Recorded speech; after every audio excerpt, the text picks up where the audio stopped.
bụ nnọọ nnata ụnụ maka Umunwanyi ndị Mkpunando Agụleri na kasụl Anambra isi dịka ha chịkọbara mmemme August meeting nke afọ 2022. Mmemme August meeting dịka a si akpọ ya bụ mpịakọta Umunwanyi si n'ebe dị iche iche iji wee tụọ alụ maka mmemme ndị a ga-eme n'afọ a na ndị a ga-eme n'afọ ọzọ. Maka Nzuko wetara anyị akụkọ. Mgbakọ Umunwanyi nke ara nke akpọrọ August meeting nke Umunwanyi ndị Mkpunando Agụleri gbakọtara bụ nke pụrụ iche maka na ha gbadoro ụkwụ ịhụ na ekpochapụrụ ịnwụ anwụrụ ike na ihe ọbụla yitere ya na ya bụ obodo. Ya bụ ọgbakọ nke ha merubere dọpụtara onye eze ọdịnala ya bụ obodo bụ Igwe Johnson Onyeka Mbanefo na ndị kabinet ya, ndị ichie, ndị uwe ọvụ na ndị na-achị achị na ya bụ obodo. Mgbe ọ na-agwazi Umunwanyi a okwu n'ama isi okwe Mkpunando, Igwe Onyeka Mbanefo kwaradịrị ka ụfọdụ ndị ntorobịa rapụrụ ihe eji wee malụ obodo Mkpunando ma na-ejezi ịṅụ ọgwụ ike ma sịkwazịa na ya bụ ihe bụzụkwa ihe mebigoro ndụ ụfọdụ ndị mmadụ.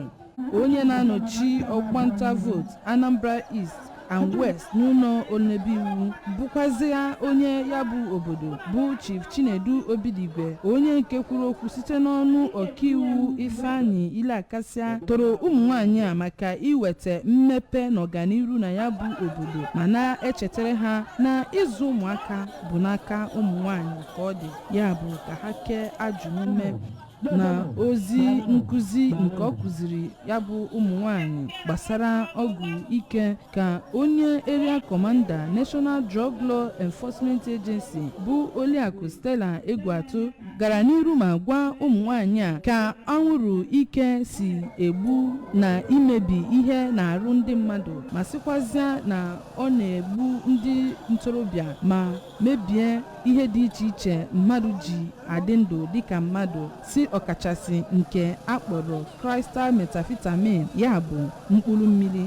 N'otu aka ahụ ka onye kụziri maka ịgụ akwụkwọ na oge dịka oge a bụ Dame Teresa Okoye gara n'iru ma kelee Umunwanyi a maka ịzụpụta ụmụntakịrị ma sị na ọ ga-akazi mma ma ọ bụrụ na ha zụọ ha n'ụzọ ịgụ akwụkwọ maka na agụmakwụkwọ bụzi ihe a na-agbaso ugbu a, ma dọọ ha aka na ntị ka ha kwụsị idunye ụmụ ha ndị nwanyị dị n'erughị eru. Na okwu ha dị iche iche ka chairman cabinet bụ Chief Raphael Edezogo, onye Umunwanyi a dọnyere n'oche dịka onye patron na president general ya bụ obodo bụ Maazị Chimezie Jeviz,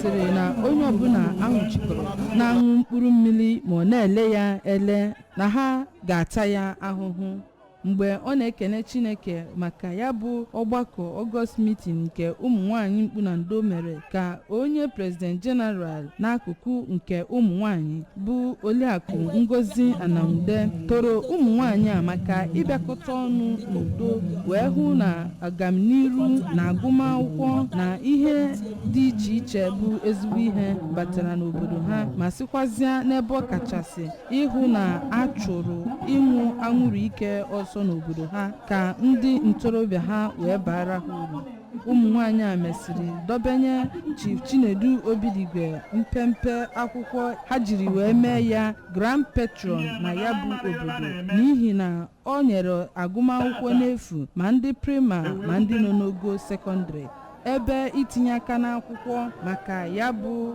ibu agha megide anwụrụ ike na ịwa achịcha na ịmụ ka esi eme ncha na ịgba egwu ọdịnala dị iche iche bụ ihe pụtara ihe na ya bụ ọgbakọ August meeting nke Umunwanyi n'ara. Abụ m Amaka Chibụzọ Okoye maka akụkọ ụwa ABS.